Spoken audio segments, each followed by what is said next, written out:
Good evening प्यारे बच्चों, Aarav education में आपका फिर से स्वागत है। आज हम लेके आए बच्चों यूनिट 4 का पार्ट फर्स्ट, क्वांटम मैकेनिक्स। ठीक है, तो अब देखते हैं बच्चों इसमें हमें क्या क्या चीज़ें पढ़नी हैं। तो सबसे पहले बच्चों हम इंट्रोडक्शन की बात करेंगे। अब इंट्रोडक्शन में कुछ थ्योरेटिकल पोर्शन रहेगा बच्चों, वो आपको समझना बहुत ज़्यादा ज़रूरी है। तो अब देखो इंट्रोडक्शन स्टार्ट करते हैं हम।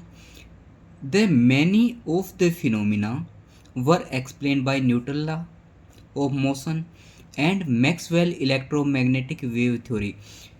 बहुत सारे फिनोमिना ऐसे थे जिनको Newton law of motion and Maxwell electromagnetic wave theory ने एक्सप्लेन कर दिया।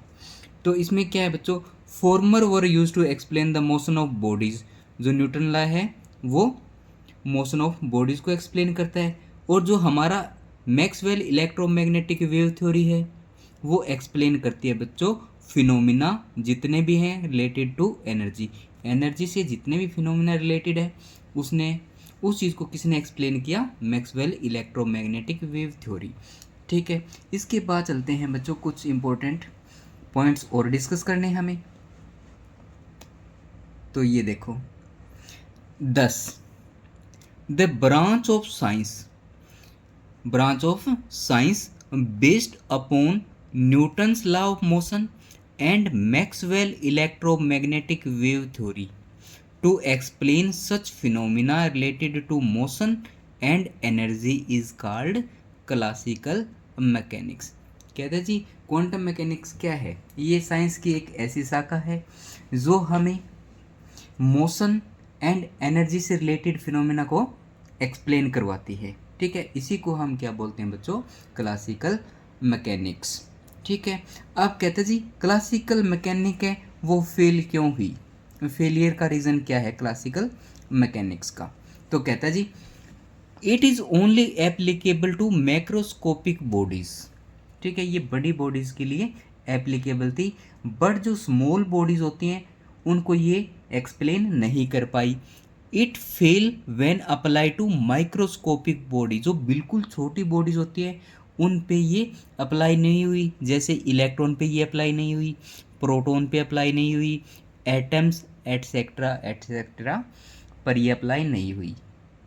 ठीक है बच्चों, फॉर एग्जाम्पल देखो according to classical mechanics, according to classical mechanics it is possible to determine the position and momentum of a body।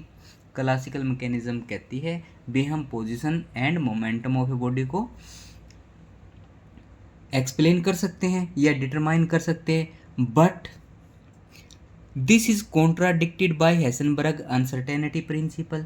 वो क्या कहते हैं, कहते हैं जी position and momentum of body can not determine simultaneously, एक साथ हम मेज़र नहीं कर सकते। तो यहाँ पे क्लासिकल थ्योरी आपकी फेल हो गई बच्चों। सेकंड एग्जांपल और देखो, वो क्या है हमारा, कहते हैं जी classical mechanics assume that, classical mechanics ने माना एनर्जी इज एमिटेड या अब्जॉर्ब कंटिन्यूअसली। क्लासिकल मैकेनिक्स ने क्या माना भी एनर्जी या तो अब्जॉर्ब होगी या एमिट होगी, कंटिन्यूसली होगी। ये दोनों प्रोसेस क्या चलेंगे, कंटिन्यूसली।